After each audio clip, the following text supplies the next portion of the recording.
নমস্কার, আপনারা দেখছেন নজরে বাংলা অফিসিয়াল ইউটিউব চ্যানেলের সঙ্গে আমি প্রিন্স মণ্ডল। আজকে আমার সঙ্গে আছে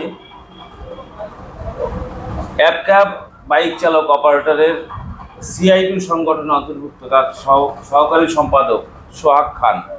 প্রথমেই বলে রাখি,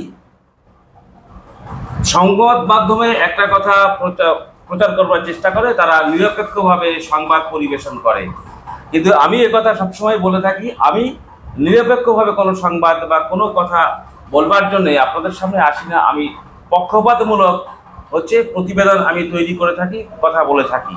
এবং কেমন পক্ষপাত? শোষিত, বঞ্চিত, নিপীড়িত শ্রমজীবী মানুষের কথা যারা বলে, আমি মূলত তাদের হয়ে কথা বলি, তাদের বিষয় নিয়ে আমি প্রচার করবার চেষ্টা করি। আমার কাজটাই তাই। যেহেতু আমি একজন শোষিত বঞ্চিত মানুষের অংশ, সেই কারণেই এই অংশের বিষয় নিয়ে যারা লড়াই আন্দোলন করে থাকে মাঠে ময়দানে শ্রমজীবী মানুষের দাবি দেওয়া নিয়ে, আমি তাদের হয়ে কথা বলি। সেই কারণেই আজকে আরেকজন শ্রমজীবী মানুষ, তার সঙ্গে কথা বলবার জন্য এসছি। এই মুহূর্তে পশ্চিমবঙ্গে, সারা ভারতবর্ষ তথা পশ্চিমবঙ্গের শ্রমজীবী মানুষের যে অবস্থা, রাজনৈতিক পরিস্থিতি, শ্রমজীবী মানুষ রাজনীতির শিকার, যেটা বামপন্থীরা বারবার এই অভিযোগটা করে থাকে, সেই বিষয়ে নিয়ে কিছু কথা বলবো। এই মুহূর্তের রাজনৈতিক পরিস্থিতি শ্রমজীবী মানুষের উপর কেমন একটা আঘাত আসছে বলে মনে করছেন? সবার প্রথমে নজরে বাংলার সমস্ত দর্শকদেরকে ওলা উবের অ্যাপক্যাব CI2-র পক্ষ থেকে এবং আমি সোহাগ খান, আমার পক্ষ থেকে অনেক অনেক নমস্কার, ভালোবাসা, শুভেচ্ছা। বর্তমান যে পরিস্থিতির মধ্যে দিয়ে আমরা যাচ্ছি, সত্যি খুবই ভাবতে অবাক লাগে যে এখনকার রাজনৈতিক পরিস্থিতি, সমাজতন্ত্র পুরোটাই দেখছি ধর্মভিত্তিক হয়ে গেছে।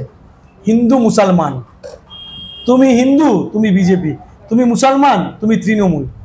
এই জায়গা থেকে মানুষকে বেরিয়ে আসতে হবে।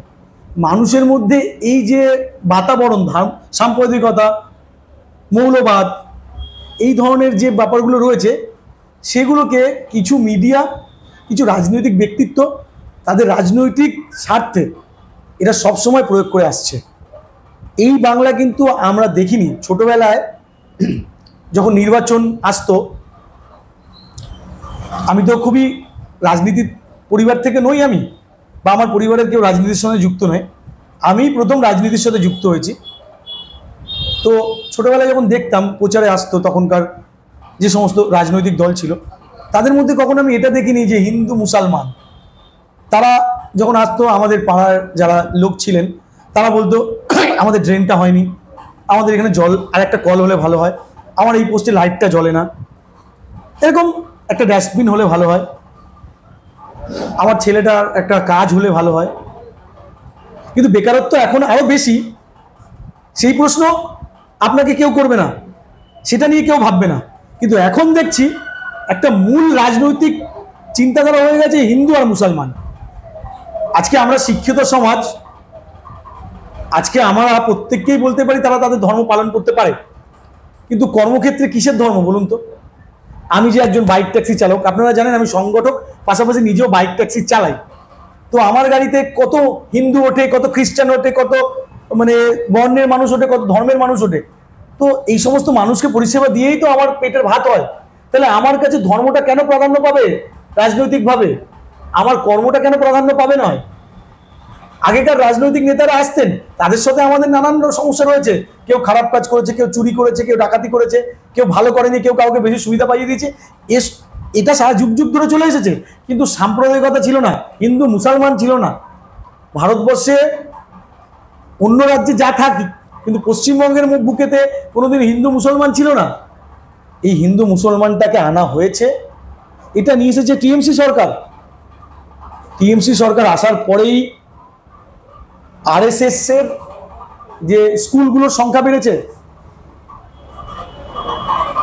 তৃণমূল আসার পরেই তৃণমূল সরকার এবং বিজেপির বিরোধী সরকারের সাথে এক বিরোধী দলের সাথে একটা বোঝাপড়ার।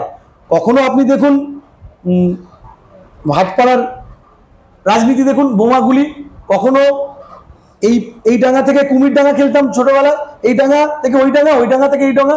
মানে রাজনীতিটাকে এরা এতটা নোংরা জায়গায় নিয়ে গিয়েছে যে যখনই সুবিধা বুঝবো তখনই তৃণমূলে, যখনই তৃণমূল থেকে খারাপ বুঝবো তখনই বিজেপিতে। এই রাজনীতিগুলো আমাদের পশ্চিমবঙ্গকে ধ্বংস করেছে। আজকে প্রচুর ছেলেপেলে রয়েছে যারা পশ্চিমবঙ্গে একটা চাকরি করতে পারত। আজকে আপনি বলুন তো, লাস্ট 2011 পর থেকে প্রায় 14 বছর হতে চলল তৃণমূল সরকার ক্ষমতায়। তৃণমূল সরকার ক্ষমতায় আসার পরে আমরা একটা কারখানাও দেখতে পারিনি। আপনারা বলতে পারেন বামফ্রন্ট খারাপ, সিপিআইএম খারাপ ছিল, বাজে ছিল, সেটা তর্কের বিষয়, কিন্তু খারাপ ছিল বলে সাধারণ মানুষ আপনাদেরকে নিয়ে এসেছে। আপনারা কি দিলেন? আপনারা বোমা গুলি বন্দুক দিলেন, আপনারা সিন্ডিকেট দিলেন, আপনারা বাচ্চাদের স্কুলের মিড ডে মিলে সিন্ডিকেট ঢোকালেন, আপনারা প্রত্যেকটা জায়গায় সিন্ডিকেট করেছেন। আপনারা কি করলেন? অবৈধ বাজি কারখানা করলেন, সেখানে পুলিশ রমরমা তাদের লাইসেন্স দিল, সেখানে কিছু মানুষ পুড়ে মরলো। আমরা কি দেখলাম? আমরা দেখলাম রাজ্যের মধ্যে সব থেকে বেশি কারাপশন হলো কোথায়? কলকাতার বুকে। যদি বলেন সব জায়গাতে, জেলাতেই হয়েছে, কলকাতাতে সব থেকে বেশি হলো। একটা ব্রিজ ভেঙে পড়লো, মানুষ মারা গেল, লক্ষ লক্ষ মানুষ মরলো, হাজার হাজার মানুষ মরছে। আজকে তৃণমূলকে মারছে। আজকে কে কার থেকে বড় নেতা প্রমাণ করতে গেলে খুন করতে হচ্ছে, বোমা মারতে হচ্ছে। আমরা এগুলোই দেখলাম। আমরা কি দেখলাম? একজন শিক্ষামন্ত্রী শিক্ষা অর্থাৎ সম্মানের জায়গায় বসে সে নারী সংগঠিত ব্যাপারে জড়িয়ে পড়লো, তার গার্লফ্রেন্ডের বাড়ি থেকে কোটি কোটি টাকা উদ্ধার হলো। আমরা কি দেখলাম? খাদ্যমন্ত্রী দুর্নীতিতে যুক্ত। আমরা কি দেখলাম? গরু পাচারকারীতে যুক্ত আমাদের বীরভূমের জেলা সভাপতি, তাকে বেহাল তবিরাতে তাকে আবার বাঘ বলে আখ্যা দেওয়া হলো। আমরা কোন রাজ্যে বাস করছি? এটা কি বাংলার কৃষ্টি কালচার? আমরা দেখলাম 15ই আগস্ট আমাদের সবার ভাবাবেগ নেতাজি সুভাষচন্দ্র বসুর জন্মদিনের দিনে নেতাজির ছবি এইটুকুনি, আর কাউন্সিলর এবং মাননীয়ার ছবি এত বড়। আমরা কোন রাজ্যে বাস করছি? আপনি খানিকক্ষণ আগেই বলছিলেন ধর্মের রাজনীতি, এবং সেই সঙ্গে আপনি বিজেপি, আরএসএস, তৃণমূল সবাইকেই এক সুতোয় বেঁধে দিলেন। আমরা সম্প্রতি দেখলাম রাজ্য বিধানসভায় বাজেট পেশ হলো এবং সেই বাজেট অধিবেশন চলছে। সেই বাজেট অধিবেশনে বিধানসভার বাইরে বিরোধী দলনেতা শুভেন্দু অধিকারীকে দেখলাম খোল করতাল নিয়ে কীর্তন করতে। বলছে আমরা হিন্দু, হিন্দু হতে কোনো অপরাধ নেই, হিন্দু যে কেউ হিন্দু ধর্ম পালন করতে পারে, তার ধর্ম সে পালন করবে, কোনো অন্যায় নেই। অন্যদিকে বিধানসভার মধ্যে আমরা মুখ্যমন্ত্রীকে বক্তব্য রাখতে গিয়ে দেখতে শোনা গেল প্রধান বিরোধী দলনেতা শুভেন্দু অধিকারীকে আক্রমণ করতে গিয়ে তিনি হিন্দু, সব নরম হিন্দুত্ব এবং সংখ্যালঘু বা মুসলিম যারা বুঝি আমরা তাদেরকে নিয়ে কথা বলবার খেলায় তিনি মেতে উঠলেন। সেখানে গিয়ে কর্মসংস্থানটা গৌণ হয়ে গেল আর ধর্মটা মুখ্য হয়ে গেল। কোন দিকে অভিমুখ হচ্ছে আমাদের রাজ্যে, কোন দিকে এগোচ্ছে, কি বলবেন? একটা জিনিস বলবো, শুভেন্দু অধিকারী বিরোধী দলের নেতা যেটা করেছেন সেটা পশ্চিমবঙ্গের ইতিহাসে বিধানসভাতে একটা ইতিহাস হয়ে থাকবে যে নোংরা রাজনীতি তিনি করেছেন। এবং মাননীয়া তিনিও যেটা করেছেন ধর্ম নিয়ে, এটা বিধানসভায় আমাদের পশ্চিমবঙ্গে কখনো দেখিনি। ছেলেবেলা থেকে বিধানসভায় দেখতাম, ছোট থেকে টিভিতে, কখনো এরকমটা দেখিনি। এটা পশ্চিমবঙ্গবাসী হিসাবে আমাদের লজ্জা যে এরকম একটা বিধানসভায় দেখতে হলো পশ্চিমবঙ্গবাসীকে।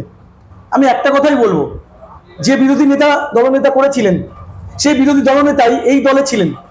তৃণমূলে থেকে তিনি বলেছিলেন বিরোধী শূন্য যদি পঞ্চায়েত করে দিতে পারো 5 কোটি টাকার কাজ দেব। তাহলে এই বিরোধী দলনেতার স্বচ্ছতা নিয়েই তো প্রশ্ন রয়েছে। তাকে টিভির সামনে টাকা নিতে দেখা গেছে।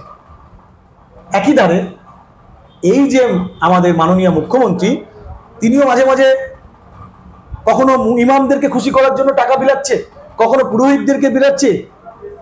এই জিনিসগুলো যেটা করছে না, আমি আপনাদেরকে বলতে চাই আপনাদের টিভির মাধ্যমে, যে ছোটবেলায় আমরা টিভি দেখতাম, দেখবেন রেসলিং হতো, WWE। ছোটবেলায় মনে করতাম যে রেসলিমিনিয়া বা WWE রেসলিংগুলো এটা সত্য, কিন্তু এটা পরে বুঝতে পারলাম স্ক্রিপ্টেড। নির্বাচন সামনে আসছে, যখনই দেখবেন নির্বাচন আসে তখন হিন্দুত্ব বেড়ে যায়, তখনই আবার আমাদের মাননীয় মুখ্যমন্ত্রীর মুসলমানদের প্রতি ভালোবাসা বেড়ে যায়। অর্থাৎ এগুলো করে সাধারণ মানুষের ভুকা পেট সেটা ভুলে যায়, কর্মসংস্থান নিয়ে ভুলে যায়, দ্রব্যমূল্য বেড়েছে ভুলে যাও, তেলের দাম বেড়েছে ভুলে যাও। এগুলো করে মানুষের মধ্যে ধার্মিকতার বাসা বাঁধো এবং হিন্দু মুসলমান করে যাও। এবং আমাদের ক্ষমতা দরকার। রাজ্যের মানুষ, রাজ্যের স্কুলগুলো উঠে যাচ্ছে, চাকরি প্রার্থীরা ধর্নায় বসে রয়েছে, চাকরি পাচ্ছে না, মৃত্যু যন্ত্রণায় কাতরাচ্ছে, মরতে মরতে বাঁচছে। তাদের নিয়ে কোনোদিনও বিধানসভায় আলোচনা করছে? বিধানসভায় আলোচনা হচ্ছে ও হিন্দু, শুভেন্দু অধিকারী কত বড় হিন্দু, আমাদের মাননীয় মুখ্যমন্ত্রী কত বড় হিন্দু, এইসব নিয়ে আলোচনা হচ্ছে। এটা খুবই লজ্জার, খুবই একজন পশ্চিমবঙ্গবাসী হিসাবে খুবই দুঃখ লাগে। আজকে আপনি দেখুন তো, সিপিআইএম সরকার, বামফ্রন্ট সরকার 2003-এ কলকাতা কর্পোরেশন থেকে ক্ষমতাচ্যুত হয়। বামফ্রন্ট সরকার খারাপ কাজ করেছে, ভালো কাজ করেছে, সে তার পরিষেবায় আমি যাচ্ছি না। মানুষ চাইনি, তারা ওখানে ভোট গঠন করতে পারেনি। এই যে বাড়ি হেলে পড়ছে সাউথ কলকাতাতে, যাদবপুর এলাকায়, বাঘাযতীন এলাকায়, সেটা নিয়ে আমাদের নগর উন্নয়ন মন্ত্রী এবং মেয়রকে প্রশ্ন করছে সাংবাদিক। আমার মনে হয় তার রাজনৈতিক জ্ঞান কতটা আমি জানি না, তার শিক্ষাগতার জ্ঞানটাও কতটা আমি জানি না। আজকে আপনি এই কথাটা কি করে বলেন মাননীয় মন্ত্রী এবং মেয়র সাহেব? আপনার কাছে আমার প্রশ্ন, তিনি বলছেন ওটা আমার আমলের নয়, ওটা সিপিএম এর আমল, ওটা সিপিএম করেছে। আরে সিপিএম করুক, তৃণমূল করুক, বিজেপি করুক, ওটা আইন বিরোধী কাজ করেছে। আপনি কি এটা বলেছেন যে যেই করে থাকুক অ্যারেস্ট হবে, যেই করে থাকুক আইন বিরোধী কাজ করেছে তার বিরুদ্ধে আমাদের সরকার পদক্ষেপ নেবে? আপনি বলছেন তৃণমূল করেছে, আবার কোনদিন হয়তো বিজেপি বলবেন। মানুষ তো বিচার চায়, অন্যায় হলে মন্ত্রীকে অ্যাকশন নিতে হবে। সে যদি তৃণমূল, বিজেপি, সিপিএম খুঁজতে চায়, তাহলে সাধারণ মানুষ কি জানছে? আপনাকে যে বসিয়েছি, আপনি সবার মন্ত্রী, আপনাকে আমার অপছন্দ হতে পারে রাজনৈতিকভাবে, কিন্তু আপনি আমারও মেয়র। কিন্তু এটা তখন ভুলে যায় যারা ক্ষমতায় থাকে, তারা মনে করে যে আমরা সিপিএম এর নই, আমরা বিজেপির নই, আমরা আমার। এটা ঠিক নয়।